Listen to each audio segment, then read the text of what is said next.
Meng, Ate Betty, malugod ka namin binabati sa ika-50 anibersaryo ng inyong pagkakakasal. Kami ay natutuwa at umabot kayo ng ganoong... Kahit na wala. Oo. I-edit ko na lang, ha? Ay, andito kami ngayon. Nakaharap kasama ang nanay para ipakita rin sa iyo na malakas, na hindi ka dapat mag-alala. Kaya... Ayan, o. Kumakaway pa kami sa iyo ngayon. Para ipabot ang aming pagbati.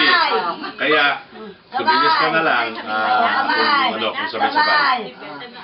I love you. Tama na. Happy anniversary! Okay? Kaya, Sabi ng nanay. Say mama, I love you! I love you. ayun. I love you. Happy anniversary. Ayun!